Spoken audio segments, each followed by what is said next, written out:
MLA అరవ శ్రీధర్ కేసులో నేడు railway Koduru కోర్టుకు మహిళా ఉద్యోగి హాజరు కానున్నారు. ఆమె ఎమ్మెల్యేపై అనేక ఆరోపణలు చేశారు. తన కుమారుడిని ఆ మహిళ వేధిస్తున్నారని ఎమ్మెల్యే తల్లి రైల్వే కొడూరు పోలీస్ స్టేషన్లో గతంలో ఫిర్యాదు చేశారు. ఈ కేసులో ఆ మహిళా ఉద్యోగికి ఈ నెల 22న హైకోర్టు ముందస్తు బెయిల్ ఇచ్చింది. హైకోర్టు ఆదేశాలతో బెయిల్ షూరిటీలను స్థానిక కోర్టులో మహిళా ఉద్యోగి దాఖలు చేయనున్నారు. ఇదే అంశానికి సంబంధించి మరింత సమాచారం మా ప్రతినిధి ప్రసాద్ శర్మ అందిస్తారు. ప్రసాద్ శర్మ, తన కుమార్ని ఆ మహిళ వేధిస్తారని ఎమ్మెల్యే తల్లి ఫిర్యాదు చేశారు. దీనికి సంబంధించిన అప్డేట్స్ ఏంటి?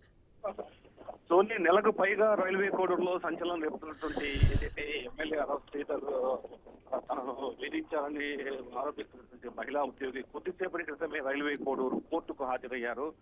ఏదైతే ఎమ్మెల్యే అరవ శ్రీధర్ తల్లి ప్రమీలమ్మ తన కొడుకును వేధిస్తున్నారని, కొడుకును మోసం చేశారని, ట్రాప్ చేశారని ఫిర్యాదు చేసింది. ఆ ఫిర్యాదు నమోదైన కేసులో హైకోర్టులో మొన్న మార్చి 2వ తారీఖున బెయిల్ పొందినటువంటి హర్షవీణ సదరు మహిళా ఉద్యోగి ఇవాళ స్థానిక కోర్టులో బెయిల్ సంబంధించినటువంటి ప్రాసెస్ చేసే తర్వాత పూచికత్తు ఇచ్చేందుకు ఇక్కడికి కోర్టుకు రావడం జరిగింది.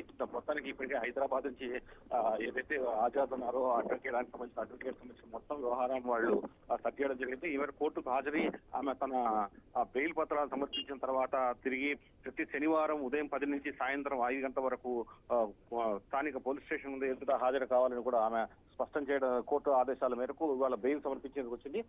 అలాగే ఆమె మీద నమోదైనటువంటి మరో కేసులో కూడా ఇప్పటికే బెయిల్ పొందినటువంటి హర్షవీణ ఇవాళ రైల్వే కోర్టు ఇచ్చేటువంటి ఆదేశాలతో తిరిగి ఆమె బెయిల్ పొందే అవకాశం ఉంది. అయితే ఇప్పటికే హైకోర్టు సంబంధించినటువంటి సుప్రీంకోర్టు సంబంధించిన లాయర్లు, ఆమె సంబంధించిన పత్రాలు దాఖలు చేసినట్టు తెలుస్తోంది.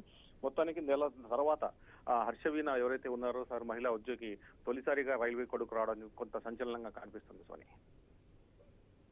Right, thanks for the information.